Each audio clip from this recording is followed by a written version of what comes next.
火影忍者一直是非常讨喜、非常受玩家喜爱的动漫。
正式跟大家分享之前啊，先叠一个甲。目前我们所拍摄的，或者说拿在手中能跟大家展示的，还处于一个比较早先的这种样品样板。所以呢，最终大货的时候会再有一定的改动和优化啊。目前呢，我们就主要聊一聊它这些设计思路，还有呢配件和配置。视频中展示的是双人物的畅玩版，包含呢就是小组织造型，以及在时间线更前面的暗部造型。配置呢，我个人觉得还是比较丰富啊，包含3头雕啊、手型啊、特效件啊，还有一些类似于地台王座的较大一点的这个配件。布衣可动任务高度我量了一下，大概在16厘米左右。在拿到这个样板样品之前，对于宇智波鼬这样一个很重要的形象，个人会有几个要求，或者说是预先重点留意的地方。第一呢，就是外观形象上，尤其呢就是面部造型、头雕表现，再有呢就是全身的布衣是否能在1:12这个基础上做到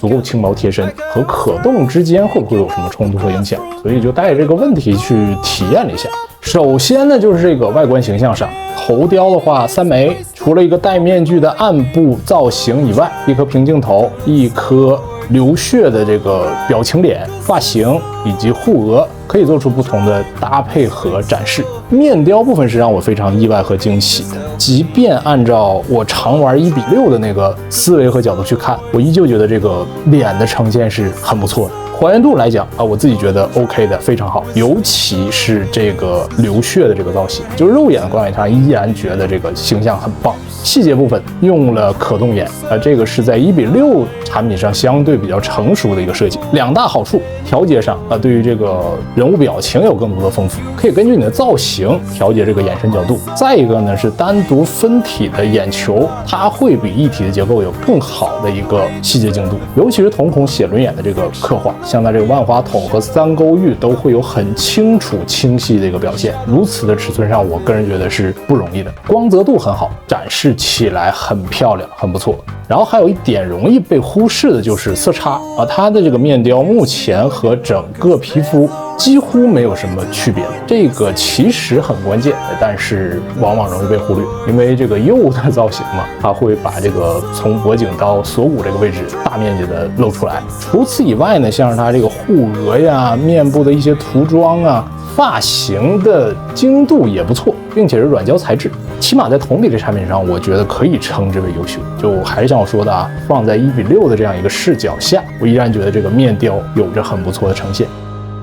服装搭配上分开看啊，小组织这个造型下内部服装，其实我一直觉得啊，就原设上来讲，它就比较简单啊，类似于一个僧衣穿着像那种和尚。对比而言的话，暗部造型下会更加的帅气，尤其它的这个一套这个马甲啊、腰包啊，加上一些护臂的结构，会比这个小组织就不穿外搭的情况下更具有看点。手臂部分会有一个区别啊，它这个是直接坐在素体上，不可拆卸。整体衣物衣着来讲，即便是这个暗部造型下，它会有一定的厚度，但依旧很贴身很利落。尤其像裤子这个裤线啊，它这个是隐藏了针脚，而且在颜色上我觉得也足够还原动画中的那样一个色调。小造型下另外的就是这个外面的长袍，目前来看的话同样做到了比较轻薄，脖领中间敞开位置，包括服装下摆是有铁丝的一个设计，可以营造出一些动态的那种感觉。开襟这里有一个搭扣啊，闭合之后也方便你去摆那个又很招牌的造型。红色这个云彩云朵，我觉得发色还不错的啊。黑色布料呢，同样比较有质感。但是小的这个造型，因为登场太多或者相似产品也更多嘛，所以说相比较而言的话，暗部的造型会给我一个更加眼前一亮的感觉。然后呢，就是基于这套布衣和素体之间它的一个可动表现啊，这想必也是很多玩家朋友们特别关心关注的一个点。还是事先要说明啊，就是目前这个素体处于一个工程件，并非是最终的一个大货的效果。目前在一些这种手感的或者紧实度的角度还没有达到一个最终形态，咱们今天也只是简单的掰掰，因为它这个受力并没有那么强啊。两个造型放到一起的话，其实暗部的这个可动是我更加在意的，因为它的这个服装还是像我说的，比小的那个更加厚重。小造型下看似有个外袍啊，但实际内搭是更加轻薄的，而且暗部的这个造型摆那种大动作，我觉得要更多一些。集中的体验也是针对于这个暗部的这个服装装造的。脖子这个位置是采用了一个单独的分件，可动的幅度还真的不小啊，前后左右，还可以的啊。这个头后面这个辫子呢，具有一个单独的关节，可以根据你想要的角度进行调整。肩部平举，前后移动，曲肘。腰身部分虽然说有这样一个比较厚的马甲在啊，但是依旧这个可动我觉得 OK， 尤其呢是后仰这个幅度要比我预想的还要更大一些。它这个服装裁剪来讲还是可以的，就有兼顾到可动的一个设计。腿部的话，侧踢就直接给大家劈叉啊，前踢，膝盖部分的弯折。这个幅度目前体验其实不算小啊，但是我觉得后续优化的时候可以让它贴合的更紧实一些，以便有一个更加下沉的蹲姿。这个裤子啊，在剪裁的时候特地预留了更大的空间去应对大的可动角度，裤腰做的很高很紧，下方这个收口也足够紧实，挺好的啊，应该是有借鉴相似产品的一些经验。然后呢，来到这个脚踝部分啊，讲这个小比例时间短嘛，最近才真正有关注到大家对这个脚踝的接地啊，包括这个可动关节是有一个很高的要求的。分段的设计，前后左右，这都还不错。前端脚掌有较大的上抬幅度，同时呢，脚底具有磁吸，可以和它这样一个金属的地台进行连接，摆一些大魄力一点的单腿支撑也好，对于我个人来讲都够用。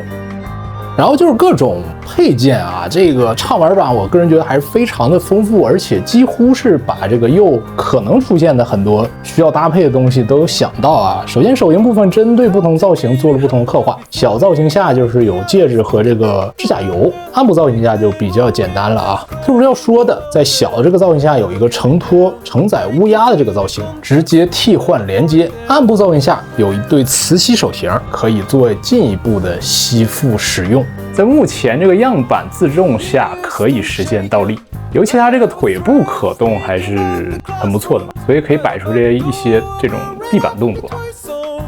然后是与暗部搭配的这个面具和忍者刀，面具内置磁吸，可以和刚才手型连接，也可以直接吸附在头顶。刀的话就直接把刀鞘固定在身后就可以，根据这个动画设定上做出了还原。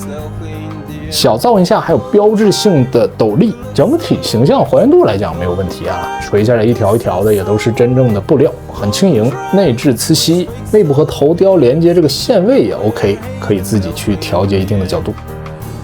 然后是火影忍者一定会有的苦无和手里剑，各3枚，和手型对应搭配使用就可以了，这个就不多聊不多强调了。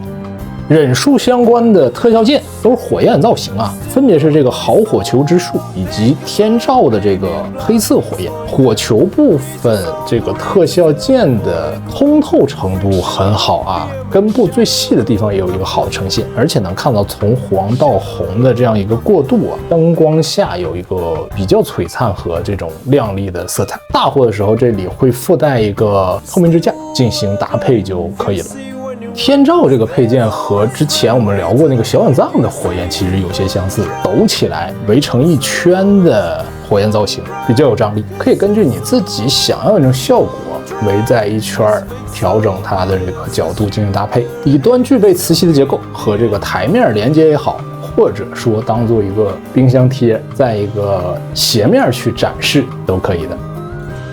最后也是最大的配件啊，场景的搭配和展示，对应在暗部造型下就是名场面的这根电线杆，给了半截，刻画来讲不错。顶端呢也内置了磁吸，可以和人物进行一个搭配。对应小造型就是这个石座或者说王座，整体的刻画还原程度来讲，我觉得都是不错的。颜色的一个过渡，还有做旧的效果啊，刻画都蛮好。包括之前那个电线杆子啊，在一个场景搭配或者说地台角度来看，足够的。玩法上就不用多说了，直接掰一掰，把这个人物坐在上面，摆出一定的造型就 OK 了。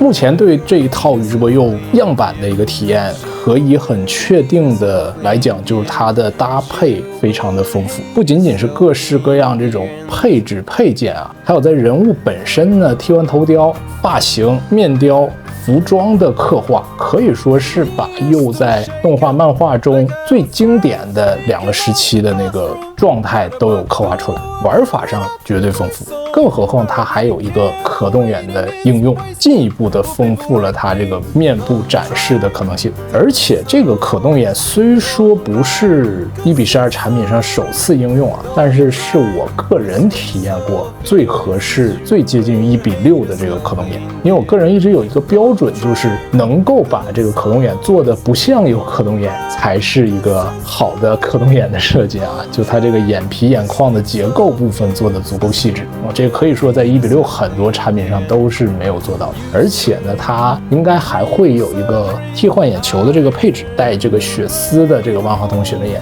这一部分能在这样小的结构上呈现出来，一定是会花一定心思的。不仅是眼球啊，服装部分同样在这样一个小尺寸上做到了足够的贴身，并且对可动来讲没有什么干涉，这一点也足够优秀。再搭配上丰富的武器啊、特效剑呐、场景互相组合、互相融合，能摆出还原出很多名场面。其实我之前会更关注小的这个造型更多一些，但是真正上手之后会觉得暗部的这个形态下给我更多的惊喜。而且据说它还会有一个在这个之上更高级的配置啊，会给你一个这个须佐的巨大配件作为搭配。目前我还想象不出来大概什么样啊，可能会是一个比较大体积的那种类似于雕像的一个展示。如果同样1:12的须佐来讲的话，那应该也是很巨大很庞大的，和这个鼬搭配到一起应该会有一个不错效果。这个在此就不多做推测了，慢慢等那个官方发布吧。目前这个畅玩版已经足够丰富，有很好体验了。其实正常来讲，我也不应该这样去暴力的这个掰这个样品啊，因为太喜欢这个造型啊，还是忍不住去尝试了一下，掰了一掰。未来大货的时候，据说在这个可动部分呢，还有素体这个结构上还会有进一步的这个优化。然后从我个人角度来说，好的地方希望能够继承，保持这样一个高水准。也希望 UA 把这个1:12的系列坚持下去啊，带给我们更多火影中有趣的形象和角色啊。我觉得这个1:12的玩具还是很易于收藏和上手把玩的。然后呢，这一期呢就先分享到这里了，喜欢朋友们记得1键3连，我们下期再见，拜拜。